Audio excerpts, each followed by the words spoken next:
Bienvenidos a Desde Cero Con Manuel. Welcome to Right From the Start. I'm your host, Manuel Longoria. And today on the podcast, we are talking with business owner Mike Espitia. How you doing, Mike? I'm doing great. Good. Well, welcome to the podcast, and thank you for being here. You were highly recommended by a lot of people, man. Yes, sir. So everybody's like, you got to have Mike on. Where are you from, Mike? I'm here from Bryan, Texas. You were born here in Bryan? Yes, sir. Okay. What year were you born? I was born in 91. 91? That's the year I graduated high school. Wow. From Bryan. Yeah. So where did you grow up? Here in Bryan? Or I actually grew up right here in this area, North Bryan. North Bryan? Yes, sir. We stay right here in the trailer park, right on Texas Avenue. Okay. And then we moved. My dad had purchased a house a little bit where the water tower is at. Grew up right there. Right. Okay. Next to the church. So you grew up here in North Bryan? Yes, sir. With us? Yeah. Family. Tell me about your family. My dad's from Hearn. My mom's from Calvert. Pretty much where, I got my everything from. My mom, she used to do hair, in high school. She got pregnant. When she was pregnant with me, she was in cosmetology. My grandma, she used to do hair in Calvert. She had a little salon on the main strip. A little strip, yeah. Yes, sir. And then my dad, he's been a welder for the past 35 years. Okay. You have any siblings? Yeah, I got two sisters. Two sisters? I'm the only boy in the family. Okay. And wife, kids? Yeah, I got a wife and two daughters. We've been married for 9 years. 9 years? What are their names? What's your wife's name and what is your kid's name? My wife's name is Megan, and then my daughters are Mila and Maddie. Okay. 11 and 5. All right. Still youngins. Yes. Where did you go to school? Bryan High School. I went to Bryan High School. Went to Bryan High. Then my senior year, I went to St. Joseph's. I graduated from St. Joseph's. Okay. Yes, sir. What year was that? 2010. 2010. Okay. Well, before we get going, I'd like to remind everybody to please subscribe to Desde Cero Con Manuel on YouTube and help us keep growing. Everything's going good so far, man. So please support our channel. So let's get into it, Mike. What do you do? I'm a barber. People say, "Oh, you're just somebody who cuts hair," and I'm a barber. And when I became a barber, it wasn't the cool thing to do. It was like a last resort type career. Right. So I went to barber school in Houston.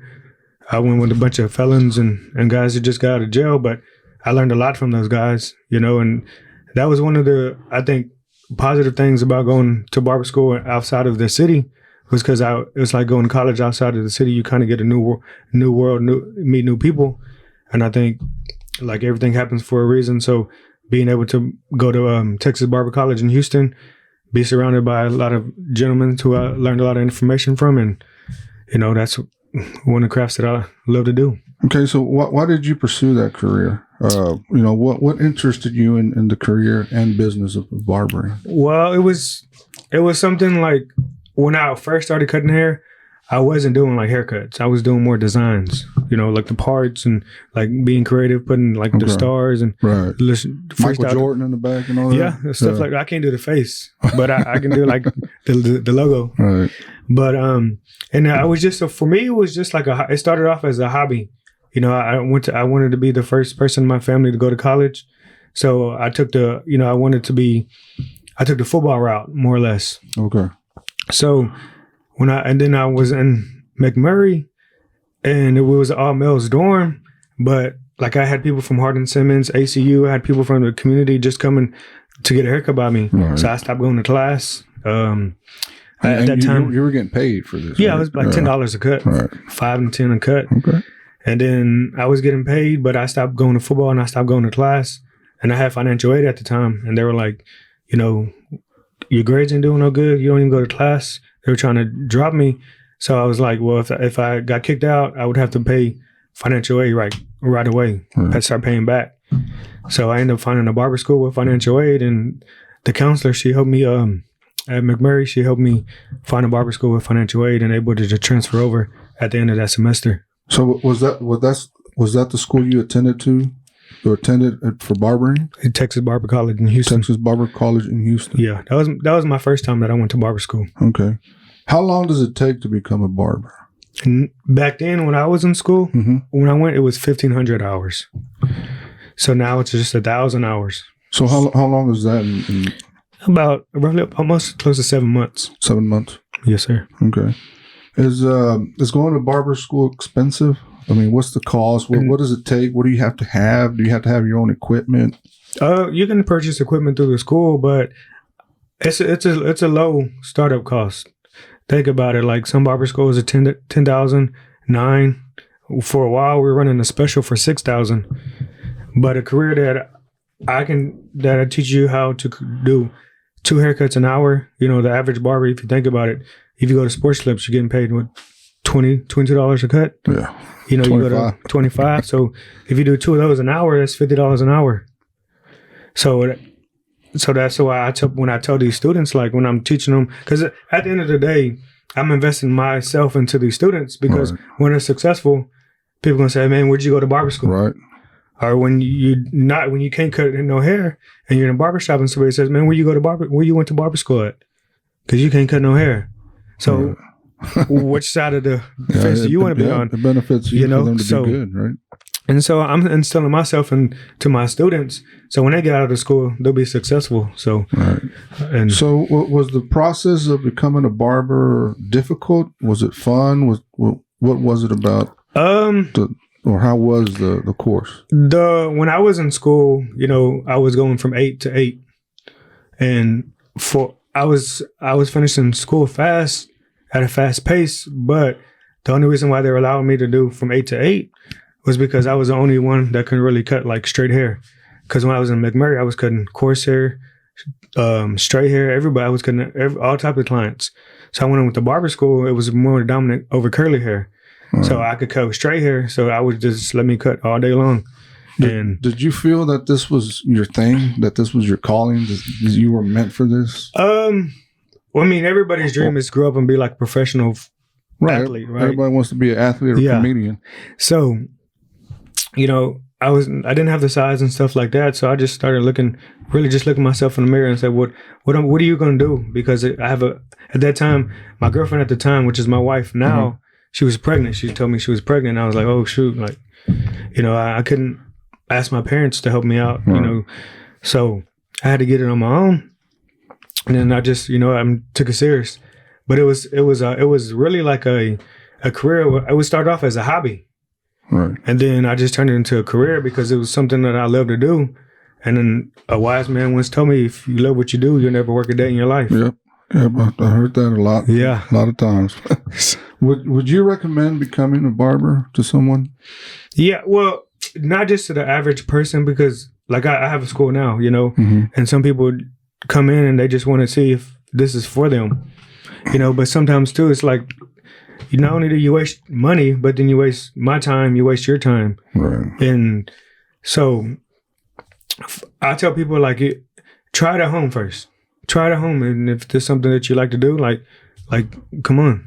And I'll instill myself into you, cutting the hair. I try to create a well-rounded barber because if they're leaving my school, then I can hire them.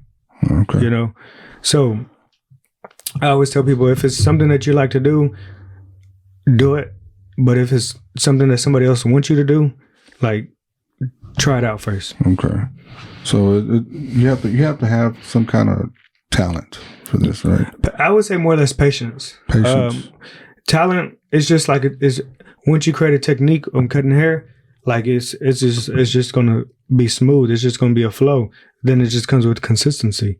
Once you're doing that, then it's just every day long, boom, boom, boom. Okay. But if it's something that you don't want to do, like I always tell this to people, like if you appreciate a good haircut, then you'll make a good barber, because you're able to critique and know what you want to look like after you get done with your haircut, you know, or whether the next day you get up and style your hair, stuff like that. So if that's something you're into, maybe that is a career for you. Like, just think about it. If if ladies are into makeup, well, maybe they'll take that makeup route or the eyelash route. Cosmetology. You know? Right. Yes, sir. Okay. So let's get into your business. Okay. Okay. What is the name of your business? It's Goldstar Barber Studio, and Goldstar Barbers is the team. Before that, it was Mike's Barber Studio. Okay. So right now it's a school.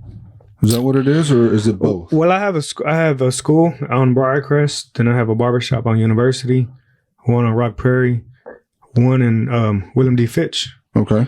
And then I have one in Navasota.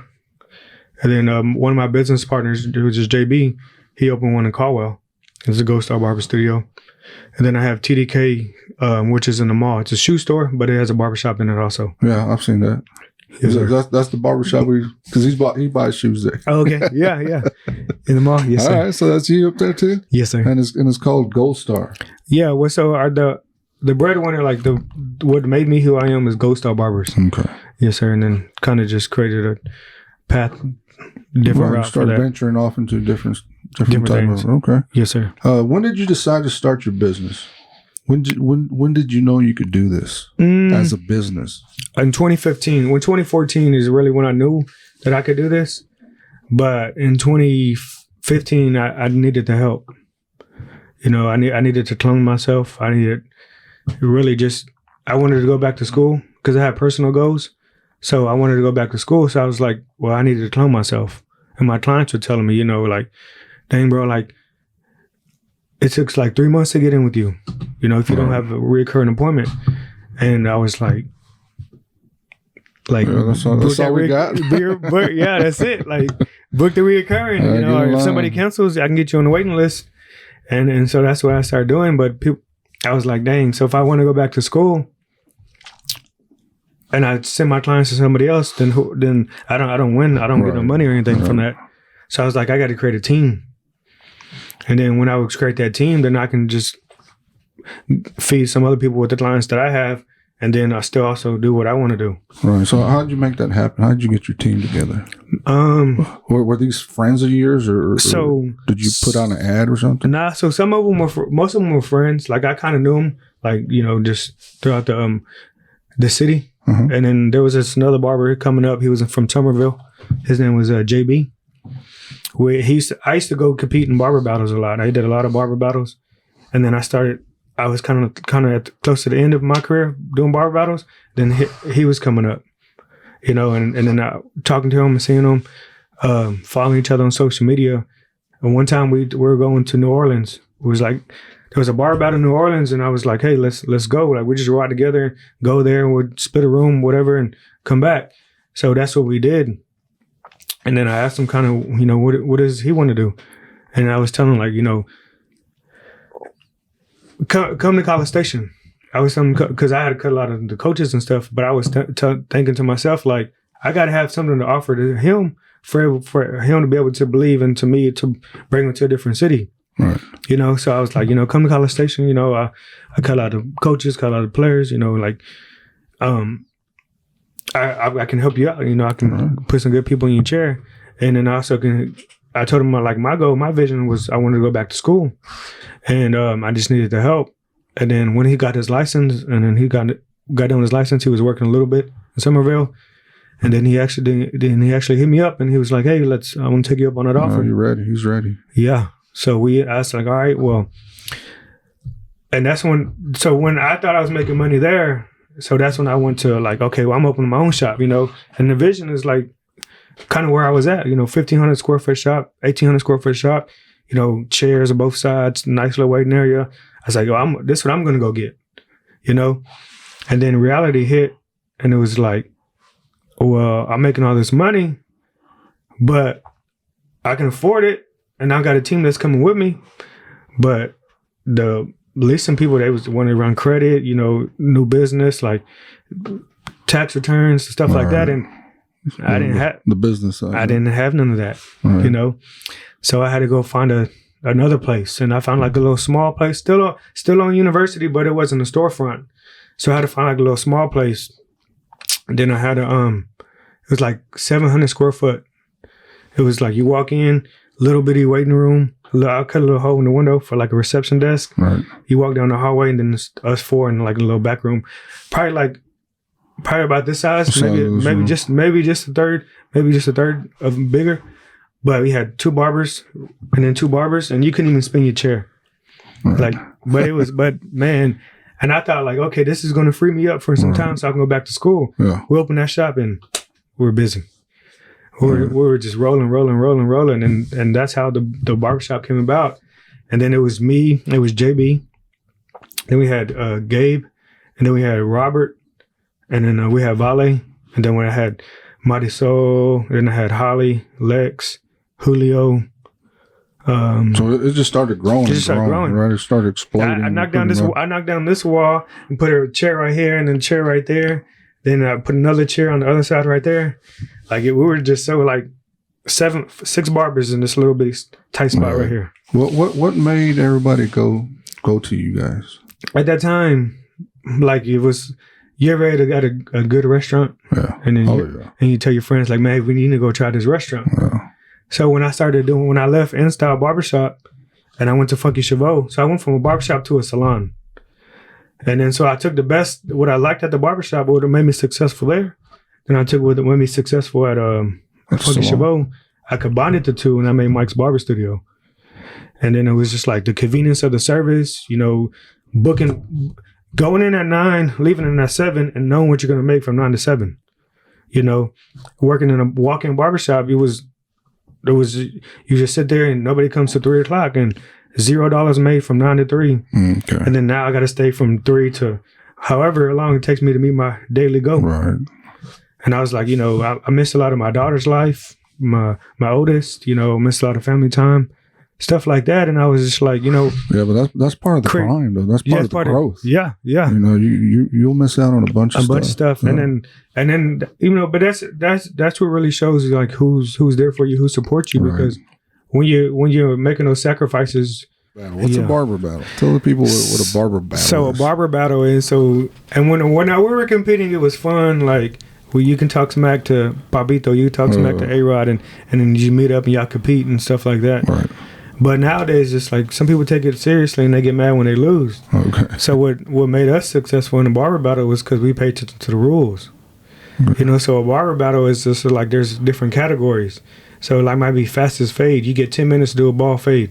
Okay. You know, so but it's based off of it's not just the cleanest cut, but it can be difficulty. So like I can do it on the top and do a ball fade in 10 minutes, or I can do a ball fade with shear length on top like yours, and which one's more harder? Okay. The one like yours, because it's more lengthy on top. So you pay attention to that. So there's a breakdown of how you judge, you know, and then there can be a freestyle design, duplication, haircut with beard, traditional. Is this where you get all the belts that you got on there? And, the belts and awards. Let me put that picture up there. All my belts, all my awards. That one right there. Well, this is our barber battle that we were hosted. Okay. So this is the awards that we gave out. But yeah, I won belts. If you go to my barber school, like this wall, the back wall, the other wall is just full of trophies and belts and everything. But you win trophies, belts, clippers, money. Okay, everything, and then it's all over the country, or just... Yeah, it's all over the world now. Okay.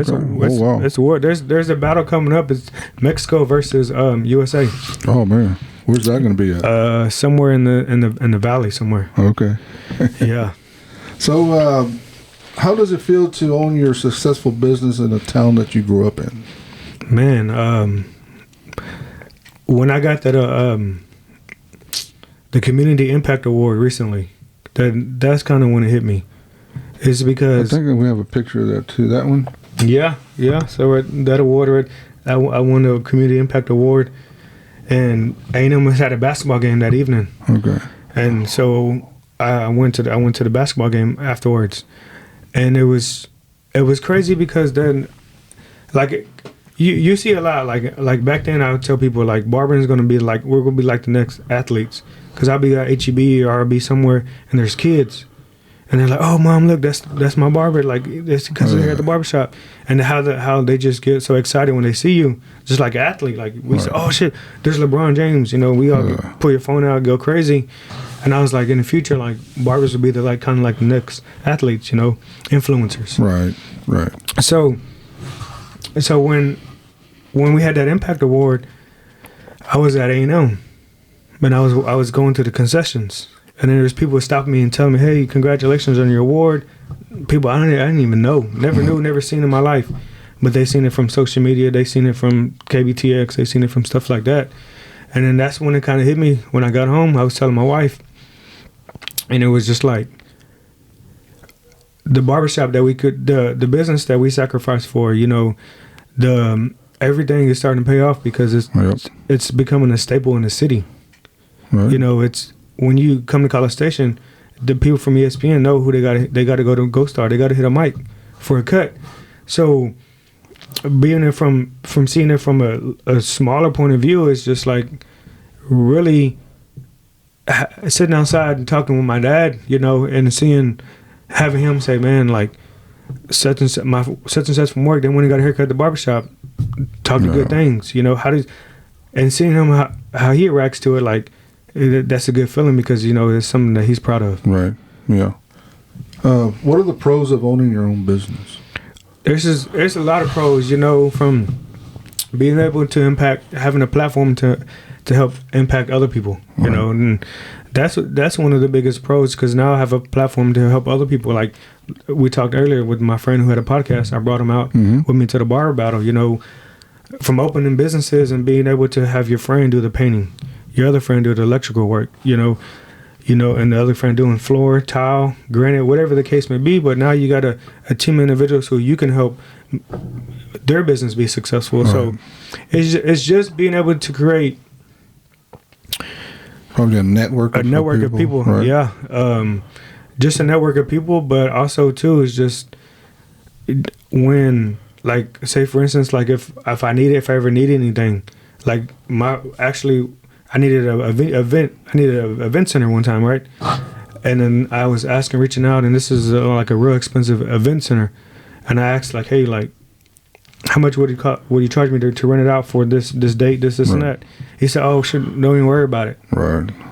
Yeah. Don't even, so that was just the little things that I would say. It's not what I can buy with the money that I got. It's not what all the stuff like that. It's about the changes or the impacts that I can have on other people's career, their life, or stuff like that through your business. Yes, sir. And through something that you love doing. Yeah, from a hobby. It was just a hobby. Even with the shoes from the shoe store, shoes was a hobby. I love shoes since I was a kid, But and then when I finally had money to buy my own, that's when I started, buying nice things for myself. You collect shoes? Yeah. You a shoe guy? Yes, sir. Yeah. This one right here is trying to be a shoe guy. Maybe you can pass some pointers. Yeah, I mean, think about it. Like it's like anything. If somebody says, they like art, they might spend a lot of money on art. A poster, a painting, baseball cards, man. Baseball cards, autographs, and all that. So a lot of people spend different. It's just a hobby for other people. Everybody has their own hobby. That's what it is. And that's what I tell. Because there's shoes out there that one pair is worth $100,000, even more. So it's supply and demand is what drives the market up. Yeah, we're trying to get the Freddy Kruegers right. Yeah, them like 15,000. Yeah, for some reason I like the Freddy Kruegers. I'm gonna try to get them one day. Yeah, Freddy Krueger. I see him all the time. I do a lot of work with SneakerCon, and my friend June, who actually he helped me. He helped me when I opened my shoe store. He's like, hey, he's a Monster barber. There's first barber sponsored by Monster Energy drink, so they fly him all over the country. Oh, okay. And so he loves that too. Monster, yeah. I can get you some cases of Monster. We got plenty of them. Yeah. But so he just brought me on, like he invited me to cut hair at the Monster booth for the SneakerCons. He gave me about an hour spotlight every time we go to an event, and then social media people tag the page or whatever, and that's why I start building connections with the shoes and getting the shoes and stuff like that. Okay. So that's interesting. I find that interesting. Yes, yeah. Because I've always been a collector, but sports cards and autographs. So there's like things like Comic Con. Right. So Comic Con, you can go there. You got there's a thing called BarberCon. So like convention. So it's just a big convention for whatever. Okay. Yeah. What's the downside of owning your own business? What are the cons of owning your business?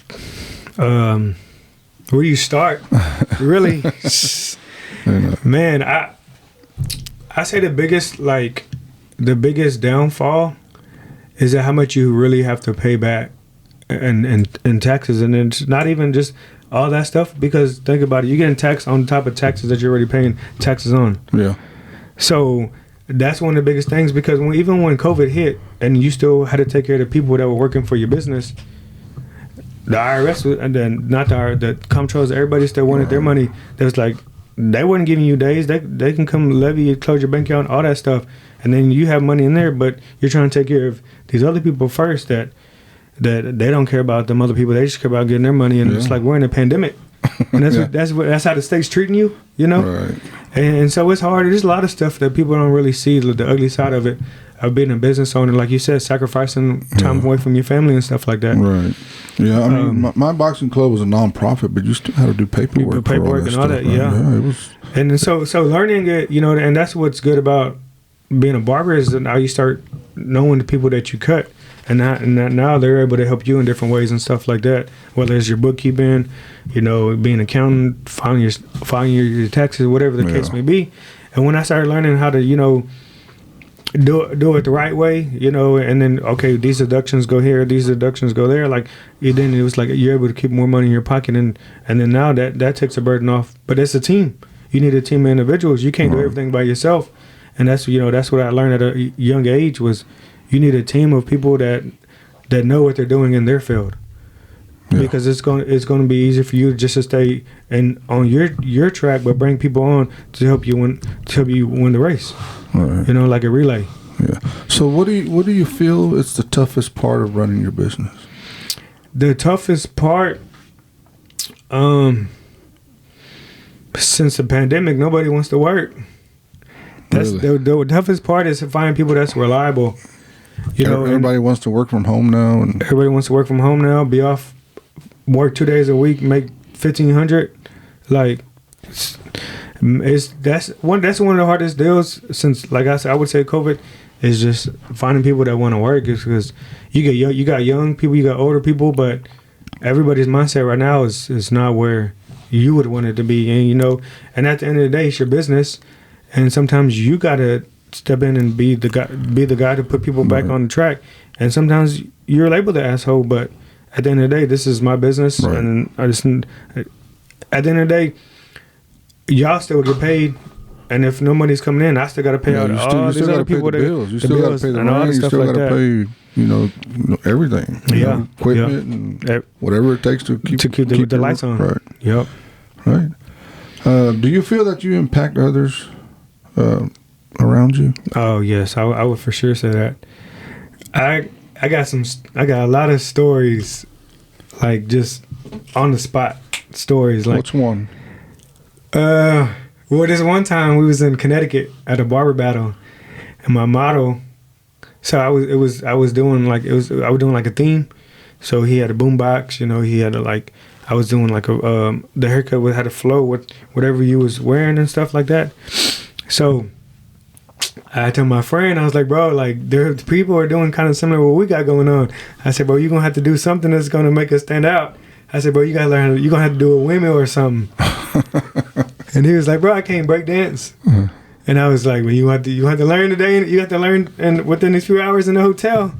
So I had put him on the spot, and then so it's like there's different things like that are not on like a business level now where I say, okay, you know, we're like, hey, we need this done, or we need this done, and it's like, can you do it? If you can't do it, can you learn it?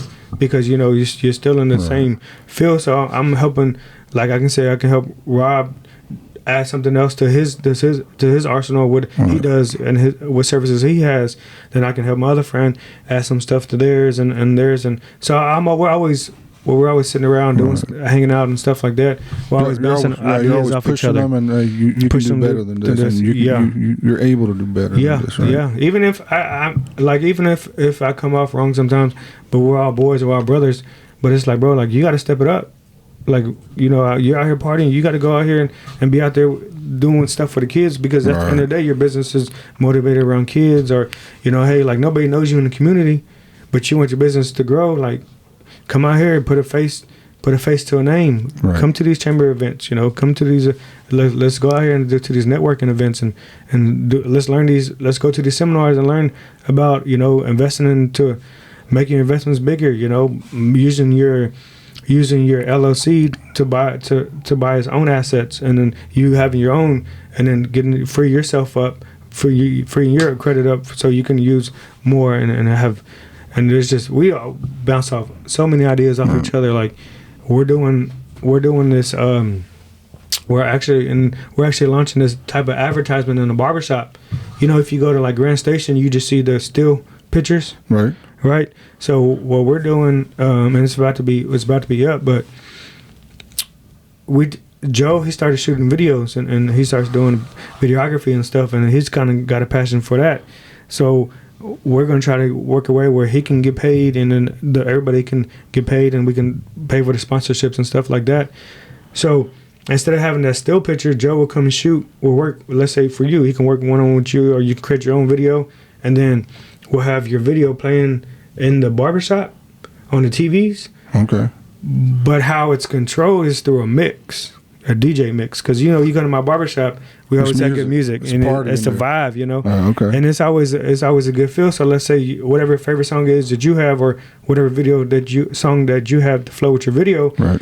You can send it in, and our DJ is gonna mix our mix, and then so people are like, man, because think about it, when you're sitting in the barbershop, what you're doing? Yeah, you're just staring. Are you looking at the TV? Back into yourself. Oh yeah, are you looking at the TV or something? Yeah. So now when the music's going with the videos, is just a different vibe. Right. So now it's like, dang, like I can't remember names that good, but I can remember like songs or lyrics or something like that. Okay, yeah, that's true. So think about when somebody's sitting in the barber chair and they're sitting up looking at the TV, and then that song that comes on, and it's like, so every time they think of that song, they're gonna relate to your business. What business they're gonna think about. Okay. So that was just another idea that we were sitting around and we're bouncing off each other. Like, how can we just how can we impact and help other people and taking our business and their business to the next level, and thinking outside the box, doing something nobody else is doing. We're creating those videos. Yeah, just brainstorming some stuff up. Yeah. Good. One sentence that Mike would say describe who Mike Espitia is. Man, so I get this question a lot, and we just talked about, how being an impact on others and things like that. So I would say, Mike Espitia is someone who helps others grow, do a positive impact.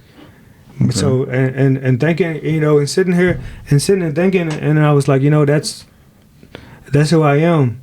But then when I'm overlooking, like, what's really the more important part of the piece of the puzzle, and I'm thinking, like, okay, do I want to be known as making an impact for other people, or do I want to be known the impact that I made for my family?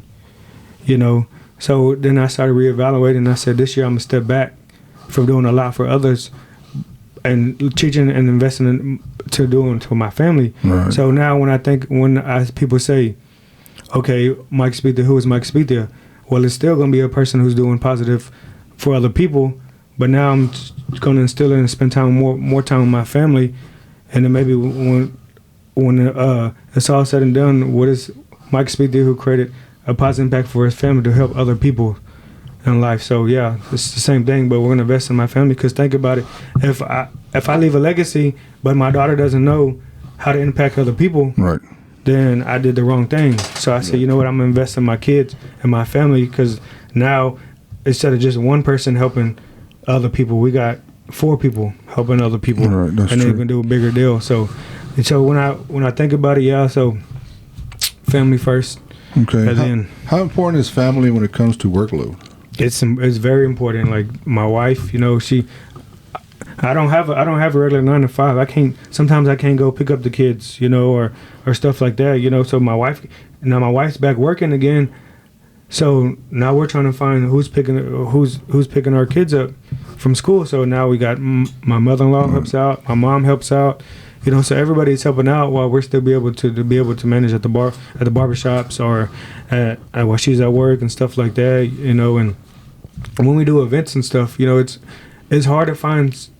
At first, let me rephrase that. So it was hard to find people who would donate their time to help out doing events. But as the events that we started having and started growing, it's starting easier to find people to help out and donate some time. Because at first, really trying to do something, you have to rely on your family. And it's like, okay, hey, mom, you're going to have to do this. Wife's going to have to do this. Right. Sister going to have to do this. But that's free. It was free help, because at the same time too, it's like we wasn't making a lot of money to be able to buy and pay all these people to come help out and things like that. So I would say family is very important in business, or really anything you do. I would say without my wife, I don't think I would have ran that boxing club as long as I did. So family is important. Yeah. Do you feel that your friends and family support your business? Yeah, I would say most of them, they support what you do, but sometimes like friends and family don't support you. Right. You get them. So, for instance, like this. I asked that because I had that issue. Yeah. So think about it like this. So when somebody's talking about a barbershop or how good the barbershop is, oh yeah, that's my cousin. Oh yeah, that's my friend. Right. Or this and that. But in reality, like how many people that say that really come to the barbershop and get a haircut with us, you know, or stuff like that. So it at this level, when you are successful, you have to have that thick skin because it comes with a lot of stuff that makes you think, you know, and then it comes with like, oh, okay, well this is how it is, you know, and being on that level of being successful, like you experience a lot and you start to see people's true colors because when you was a kid or you was that little boy that they didn't think you was gonna be nothing, and then now you're something, they're like, oh, like they're hating on you or they're speaking negative of you or this or that, and then it's like, oh, and then somebody else comes back and then, oh, they're hating on you or they don't want to see you win or just, and then it's just like, that's I think that's called like limited belief. They know that you're a barber, but they don't believe that you can or be successful.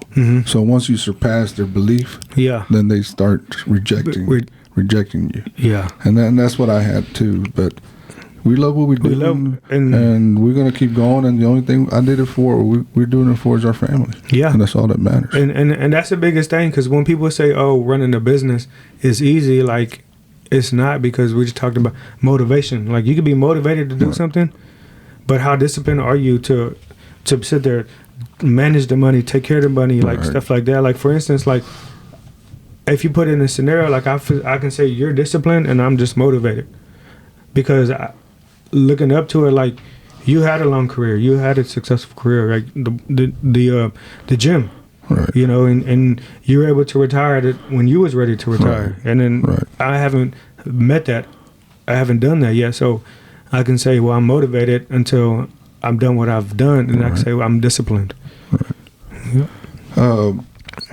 What don't we know about owning a business? You know, the hardships, the losses, the stress. You know, tell me about that. Like if we're talking earlier, like COVID has put a hit on a lot of things, and a lot of people would say, like, when your business hit 10 years, then that's when you know you made it. But like I see people who's been at 10 years and, you know, they're still struggling. They're still as if it was day one.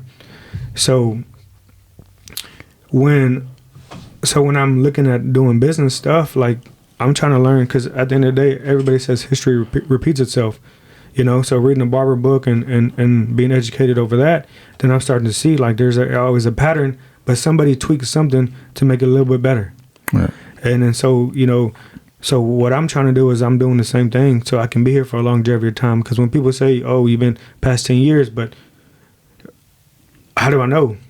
You know, how do I know? And we hit a pandemic and and that messed up a lot of stuff. So you don't even know what's going on in the future. So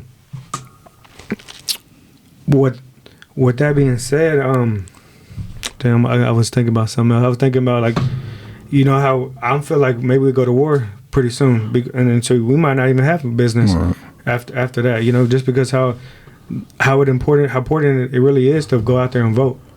Whether it's voting for the president, whether it's voting for somebody in the community, like all that plays a factor. Because I was teaching economics class in College Station, and there was some kids, there was some kids that I was trying to relate to, but I really felt like I couldn't really grab them. And then so I started talking about like how history repeats itself, because they were in their phone most of the time. This is I was teaching to the 12th graders. But these were like the 9th graders and who were just getting into the school, so they were on their phone most of the time. So I would try to relate to them, but then I couldn't. So I was like, think about it like this. Like, look, I said, when Bryan High first started, they didn't have all those businesses and stuff around them. I said, look at College Station High School now. Look at this window. I opened up the window, I had them look outside. And I said, look, think about it right now. Look at all these houses right here. I said, and these probably where most of y'all's family live at. I said, but think about it when somebody who's the mayor or whatever in the future comes in and says, you know what, I want to remove all these houses and put businesses there. Yeah. So what are you thinking? What's going to happen to the families that are living there? What if these are your families? And then you're going to be on Facebook when it's time to knock them down or whatever, talking bad about the city when it should have started now, when voting now to see what plans it was. And that's what a lot of people like don't really see or don't really do when running the business is going out there and voting for the right person to make sure that your business will be here for a long time. And I'm learning all this stuff from people who's had businesses before. You know, or that were impacted by whoever was running the show. Right? That were running the show, or you know what's going on in the city or in the world. Yeah, that's important. And stuff like it's important to know because a lot of times we overlook it. And then so like when he was telling me, well, we watch for your taxes because now when they want that land, they're going to raise that tax up. Mm-hmm. And then there's be times where you can't afford to tax anymore, so now you got to move somewhere else. So I'm learning a lot of stuff like.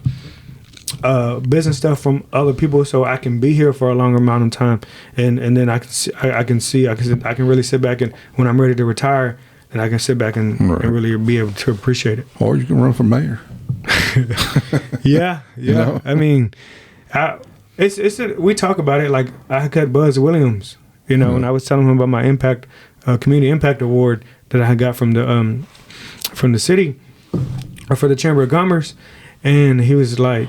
And then the first, I told him about the award, and he didn't say like nothing like what kind of award was it or anything like that. He just said, "As you should." I said, "Coach, I'm getting an award today," and he said, "As you should." Right. And he said, "One day you said one day you're gonna be mayor," and it was just like he said it was something like it's not. He said it's because all the people know you, right. And it's not. He said not the people, the common people know you. He said the things you do for the city, the things you do in the community, those are the people who are going to put you in office. Right. Not the people who want to use you to put you in office. Right. All that work that you do for the community, it pays off. Yeah. It pays off. So do it from the heart and everything's going to turn out good. And that's what I love to do. Like I go speak to the kids, because at the end of the day, like I have kids, I used to ride my bike all through this neighborhood, all the way down to Navarro, come back around, and you can't do that no more. My kids cannot ride the bike around this neighborhood like that no more. Like people are abducting kids, kids fighting, you never know. Yeah. So if I can make an impact to help out when my kids get older, like less on them, but I'm also trying to impact these other kids. So at the end of the day, when they all grow together, they won't have to go through so much trouble, so much problems with each other. Yeah. Well, that was part of the business. Let's have a little fun here with community. Okay. You're gonna start a podcast. Yeah. Okay. When is it launching? It was. We keep pushing the date back, right? Because I met. So when I had met with one guy. And then I said, this is what I'm trying to create. And then I met, and then we created it, and I showed my friends. And then, so this is how we impact each other. So I showed my friends, and they was like, nah, bro, like, you gotta tweak this, and you gotta do this, and you gotta do this. So I'm like, all right. So we pull it back, and then I'm cutting people, and people are asking about it, And I'm saying, well, we're trying to get some stuff right, tweak some stuff. And then they recommend me to another guy who does stuff. And another guy who does stuff.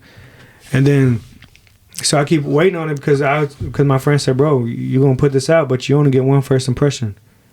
And I was like, yeah, you're right. So it's got to be, it's got to be memorable, but it's catchable to be able for it to be successul. Right. So we're kind of waiting on it. I met somebody at the barber battle. We're gonna work this week and try to see what we can come up with. Name of the podcast? It's called Cuts and Conversations. Cuts and Conversations. That's a good title. I like that. So the mission statement behind it is the getting information or gain right from your everyday leaders to your everyday people. So a lot of people, like when I'm having conversations with my friends who are around really successful people, or they got their own businesses and stuff like that, to when I'm hanging around my friends who or don't even know nothing about business. You know, I got to be the person to bridge the gap, to be able to, okay, take this information, know it, and then break it down to where he can understand it, to maybe his terms and stuff like that. So what I'm gonna do for the city is the same thing. You know, for the people, whoever's watching, the audience behind it. You know, I got people that I still cut on my regulars. You know, I got a finance manager for car salesmen. I got a mortgage lender, investor. You know, so I can ask them questions in my chair, and then be able to educate people who are watching the video and stuff like that. Okay, so you're gonna be, and that's what it's gonna be about. You're gonna be cutting their hair. You guys are gonna be talking it up, and just and hey, you know, informational and everything. You know, all that. So, because at the end of the day, like I create that platform for other people to be able to share their story, but so now they can also share their story and educate at the same time. Okay, let's talk about the back to school, the free haircut. Okay. Thing that you do. Yeah. When did you start that? Because I heard about it a few times, and I remember one year, I don't know if it's a couple of years ago, where there was still a line and you were done, and it was still like. And we took all the kids. Yes. Tell me about that. When did you decide to start that? When I started that, well, actually, one of our clients helped us start that. His name was Adrian, and he had a roofing company, and with his roofing company, he was like, bro, like I want to donate. I want to be able to donate some. I want to be able to donate some backpacks and stuff for the kids. And then he's like, "What y'all?" And I was like, "Bro, we can do that. And then we'll do free haircuts for the kids, so we can bring more people into it, so we can make a bigger impact." Right. And we were just doing it with local businesses, people who came into our barbershop, you know. And that was one of our first events that we did. 4 years ago, and then this past 2 years, that's when people caught on to it, and then I teamed up with Fabi from iHeart Brian. Okay. And she helped me make it as big as where it is now. Right, because you give out school supplies as well, right? We give out school supplies, but local businesses they come and they donate school supplies. Donate everything. Yeah, so we donate stuff. We have like a drop off. We have a box of drop off. But most of the businesses that team up with us, they donate the school supplies, and then we do all the haircuts. What are some of those businesses that help out? We have La Familia, Funky Chevaux, GK Studios. We have a bunch of realtors. My friend's Adrian's, his roofing company. Man, we have so many. It's just so many to name. I think we actually have another event on April 2nd. And a lot of businesses came together to donate eggs, Easter eggs, for this right here this Sunday, April 2nd. We give Goldstar Barber Studio is going to present, we're going to give out food. So we're buying all the food, doing all the food, right. And then the businesses are just going to come and donate eggs, and we've been advertising on the flyer. That's for the Easter egg hunt, right? Yes, sir. Right. Put that up there, Alex. And show that one. See, there it is. Yeah. So we got all these businesses out here. We got One Stop Beauty Bar, Beautiful Gorgeous by Alina, Wendy's Boxing Gym, La Familia Taqueria, Zoe's, Robert Galicia Finishing. Yeah, you got my niece right there. That's my niece, your niece, and then you got Wendy. All right, you got some good people up there, man. Yes, so all those businesses, you know, we want to send a shout out to them and say thank you for doing all this. Oh, yes, because without these guys, there's no. You know, it's hard for you to do it by yourself. Yes, you know, I've been there, and without these people sponsoring you, it's difficult. Yeah. So we want to send out a shout out to all these guys who sponsors. Yes. Thank you. And that's April 2nd. Yes, sir. From 4 to 7. Tanglewood Park, 4 to 7.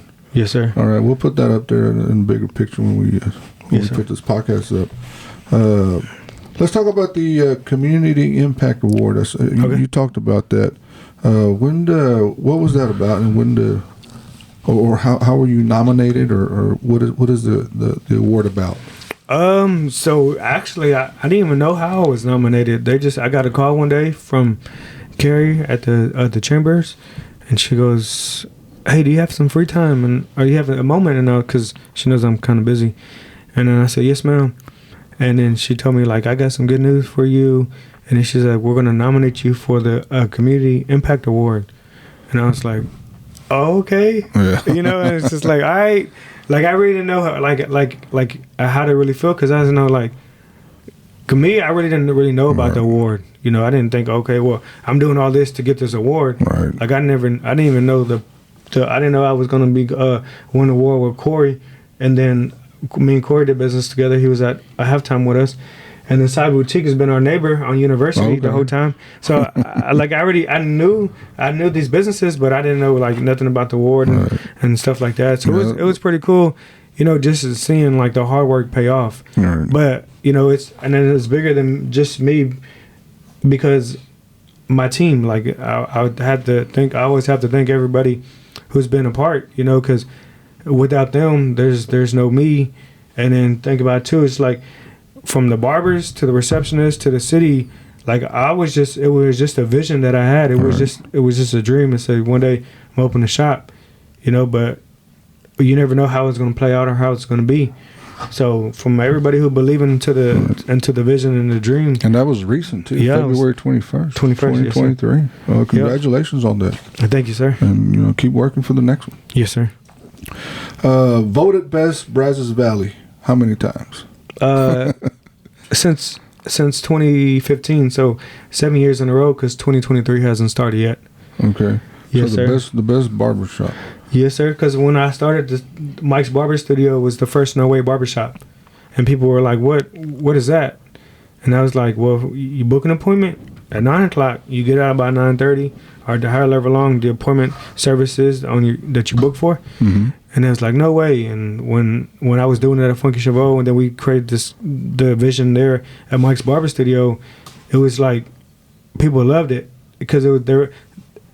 And when people would tell me like, oh, well, nobody's gonna pay $25 for a cut, because it was the market was at 18, and I was like, well, anytime I do something, I always think about, okay, there's market price, there's above market price, and then there's below market price. So if we're having a bad day, we can give a discount and we can be at market price. So if we're having a bad day, if we're trying to cut everybody, so we're having a bad day and we're already below market price, then I got to give a discount. Then I'm really, really losing and hurting myself. So I was like, you know what? I want to be, anything that I do, I want to be above market price. And if we got to show love, we could just bring it back down to market price, you know? And because at the end, because people say, when they say nobody's going to pay that much, there's a market for everything. You think about it, when you go buy $100 steak, you're paying for the convenience of the service. Oh yeah. So when you come to the barbershop, it's the first no way barbershop. Yeah. Right. The convenience, convenience of the service. Okay. And that's how we were able to be successful every year, because we had something that nobody else had. Right. So that's pretty special itself too. So yes, sir. Congratulations on that too, man. Thank you.